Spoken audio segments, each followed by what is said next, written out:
occurs.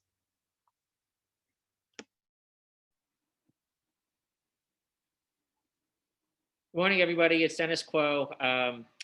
I will start by saying that I have one conflict of interest disclosure in that my of commercial service is that my wife is a graphic designer for a small company that manufactures artificial joints, and I don't have any other financial relationship with commercial pro services.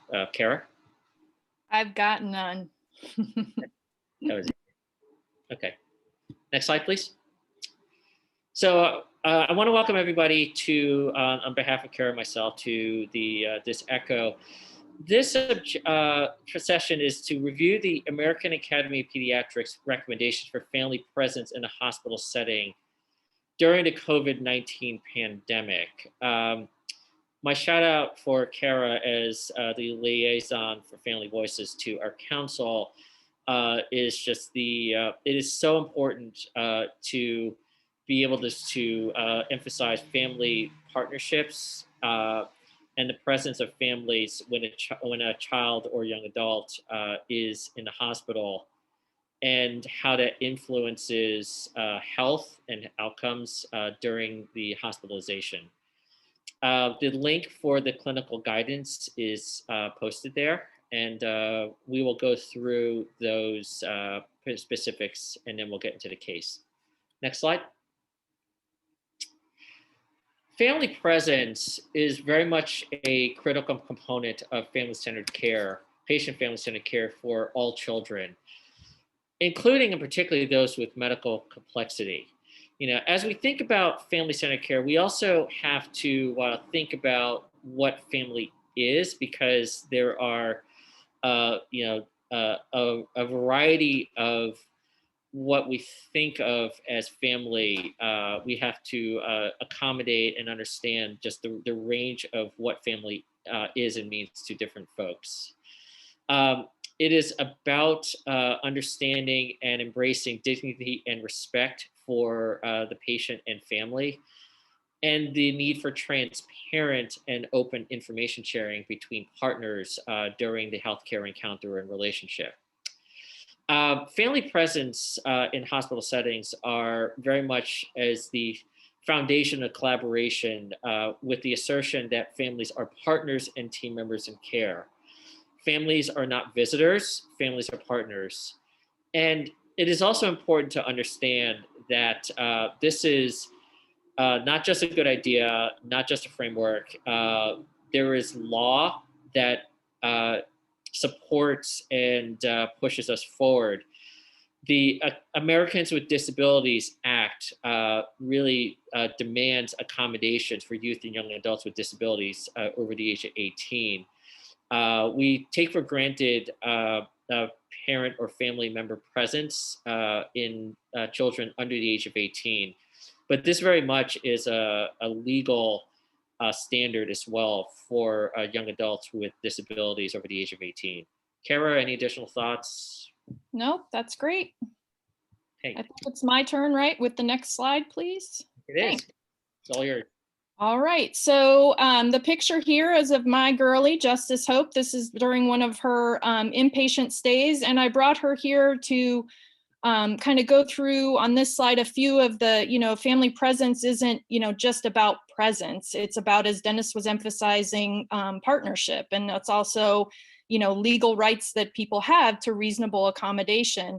But there's also a lot of evidence that goes to and speaks to the ways that family presence helps patients like Justice when she was in the hospital, or others. That, the presence of families as partners at bedside is really important to stewarding patient safety. It's also really critical for emotional support.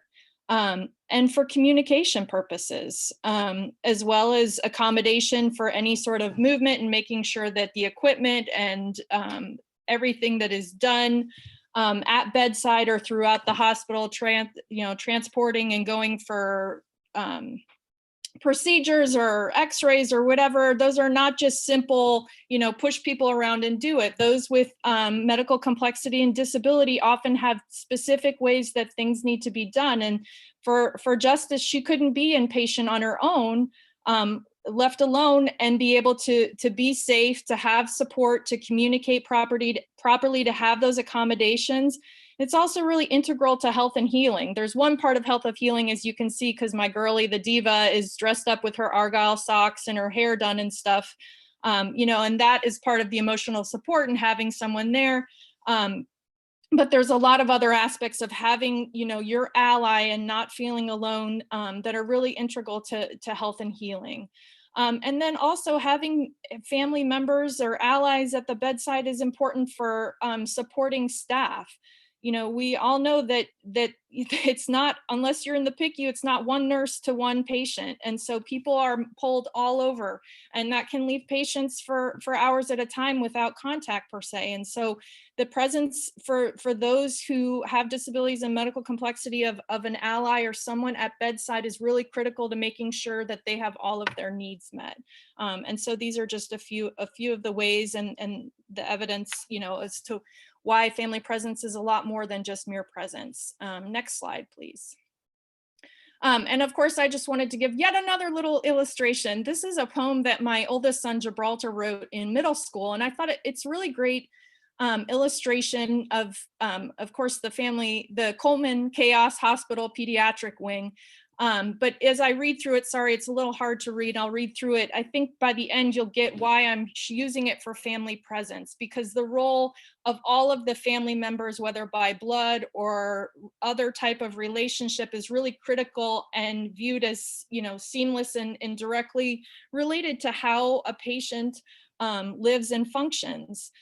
So dad is the operating room, helping with all of the injuries when, whoops, my screen is blocking, when we need it. Mom is all the decorated rooms, joyful with good judgment. Thank God he thinks I'm joyful. Justice is the physical therapist. She is loving and willing to help anyone move. Keziah is the door. She has a big mouth, making a lot of jokes. Titus is the toys, very playful and loving to run. And I am the building who holds the family with all of my love. And I think that's really illustrative of the responsibility that even the siblings feel, and the need to be involved and caring for and making sure that everybody is living and breathing and healthy and moving forward together. So with that, I will hand it back to you, Dennis.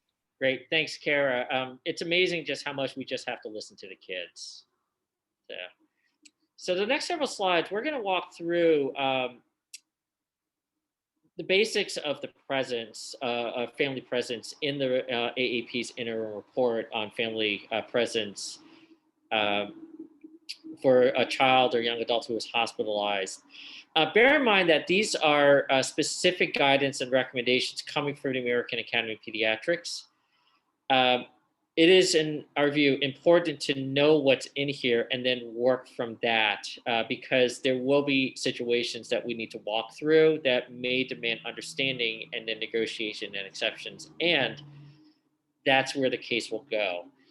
With COVID surging pretty much everywhere in the country, right now in a hospital, we do have several children who are hospitalized with COVID in a medium-sized city.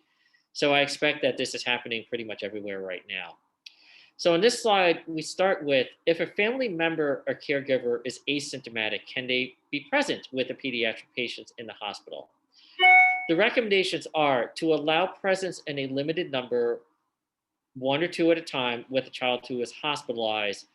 Hospitals are encouraged, highly encouraged, to screen all families and caregivers for fever and other COVID-19 symptoms prior to visitation. Consider also that there may be high-risk exposures, there may be travel histories, things that we may need to consider. Of course, right now, if it is surging in the community, that may be something to consider as well. Required to wear face mask or face coverings when outside the patient room, and encouraged to wear mask or face coverings in the room. So that is if the family or caregiver is asymptomatic. Next slide.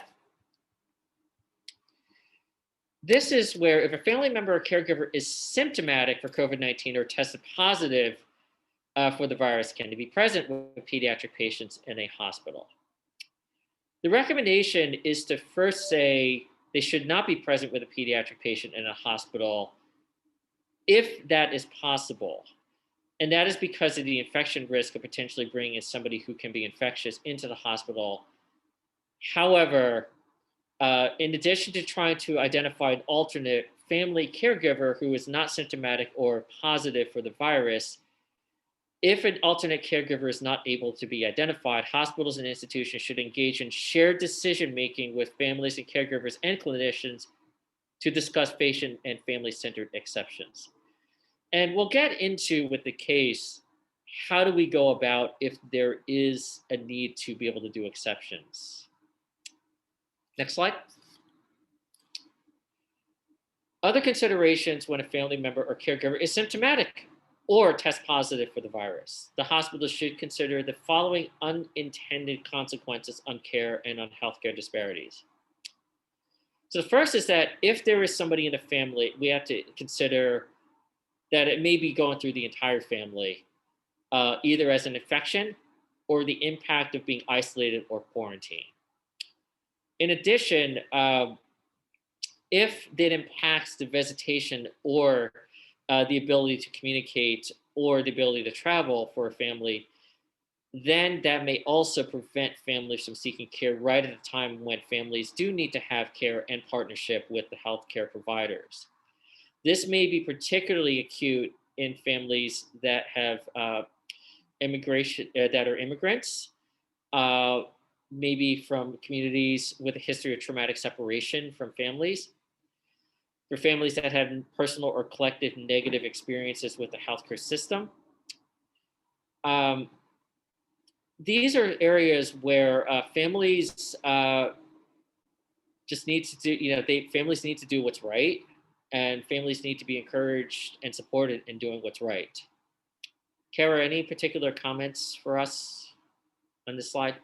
No, just that last part, it looks kind of funny saying doing my job, but I think when we were putting it together, I was trying to harken back to Gibraltar's poem of, that often being present at bedside and caring for a child with medical complexity is, your quote unquote job, but it's really about your love for your child and being, in a sense, an appendage of that child. That's how many caregivers feel. So as Dennis said, it's really important to be present and do what's right. There are rules, but we have to make things work in a creative fashion, right?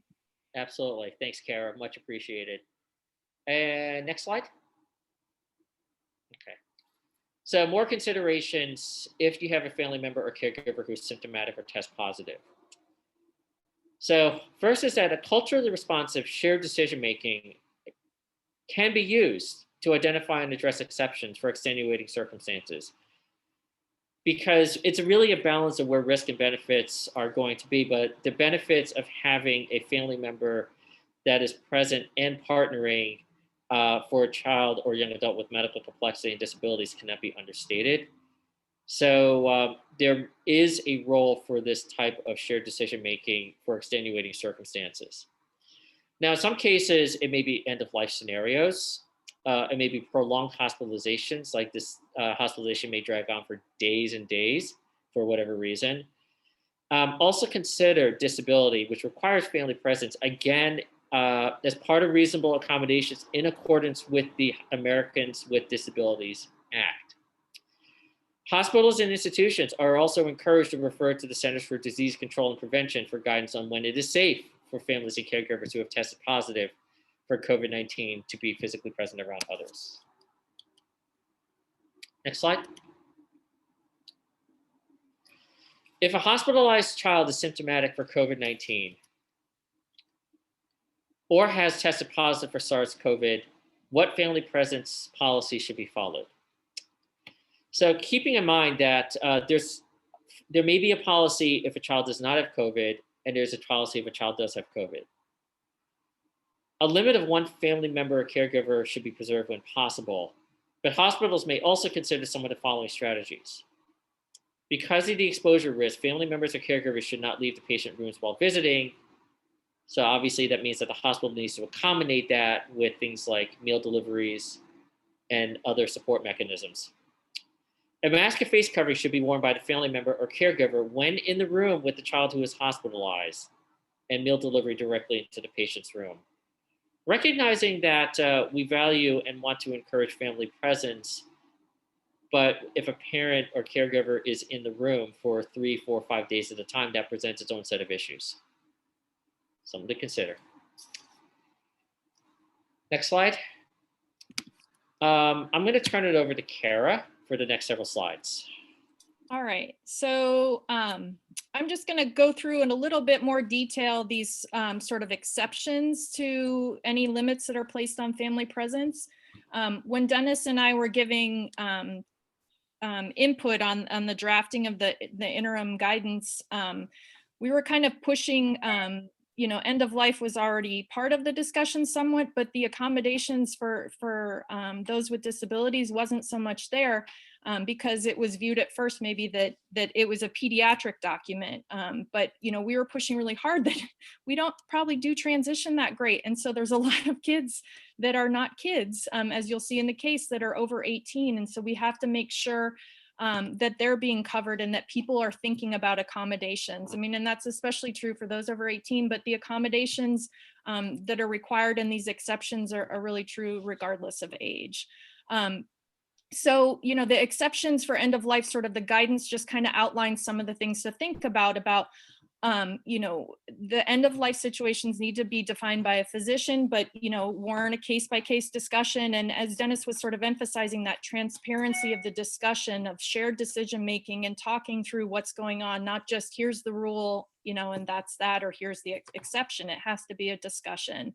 And you have to think a little creatively about, how is family defined and who should be present and who needs to be present to say goodbye, and how do you facilitate that? I've heard of instances where maybe it's not possible and you're using iPads or devices or whatever to facilitate communication that way, even at end of life.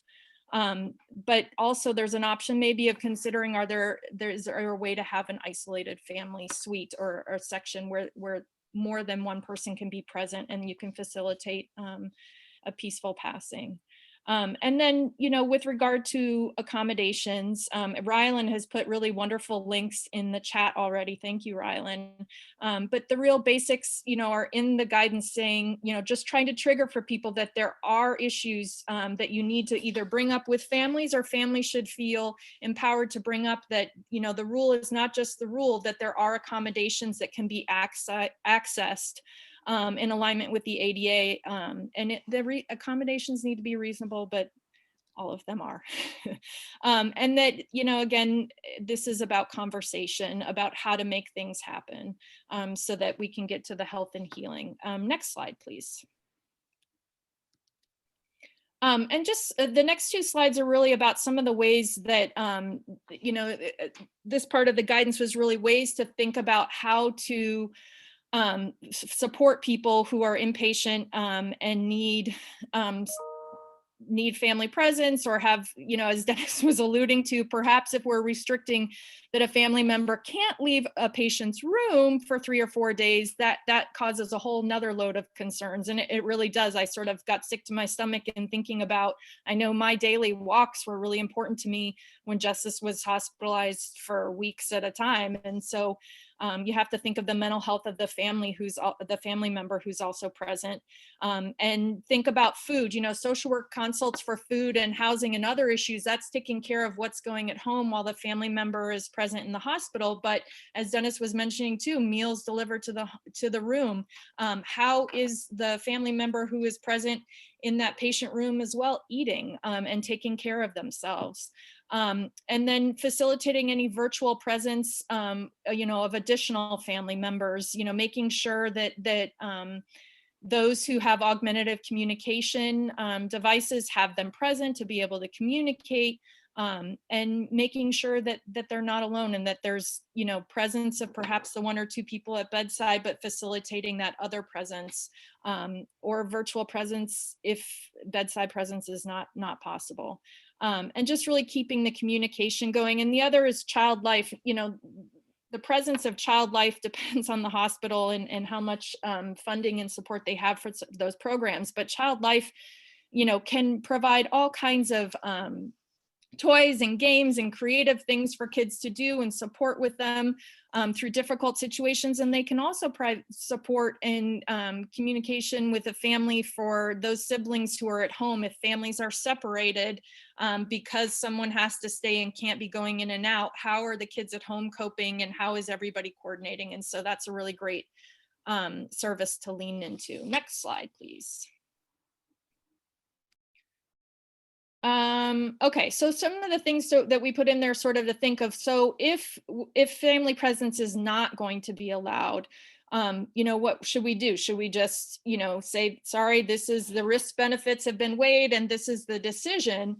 As we've emphasized in the guidance and along the way, there has to be communication and shared decision making and discussion going on, and it can't just end there. Communicating outside of the walls of the hospital with the medical home, with the primary care, or if there's a specialist in particular, those who can support in sort of the outpatient community setting, and help with any care coordination in that way, or communication facilitation with the family is really important. And of course, referral of families if they're not already connected with a peer support organization like Family Voices or Parent to Parent or Courageous Parent Network. That kind of link and connection is really critical right now, as well as linking somebody. A denial of family presence is a denial of family presence, and rights need to be asserted if they were infringed upon. And so connecting families with state protection and advocacy centers of the ARC or others to learn about their rights. And then just one other sort of thought is really, I think family presence is something we often, we sort of maybe take for granted. And after this year, maybe we won't so much anymore. But, if, for example, if it's a planned admission for a hospitalization, for a surgery, maybe families and providers can think together about, oh, should we contact the hospital ahead of time? And can we explore, what accommodations are needed and make sure that there's no questions as to family presence, rather than showing up for the surgery time and then having that restricted at that time. So anything we can do to think about this ahead of time and have it become a part of the discussions and the shared decision making we're doing, in the pandemic time, to make sure that family presence is followed is really important. Next slide. I think that is all we've got. Yep. And then we've got a bunch of resources and links. And then also I see that, again, as I said, Rylan has a ton in the chat, and hopefully that will be pulled out and sent along with all of this at the end. And I think we're ready for the case now, right?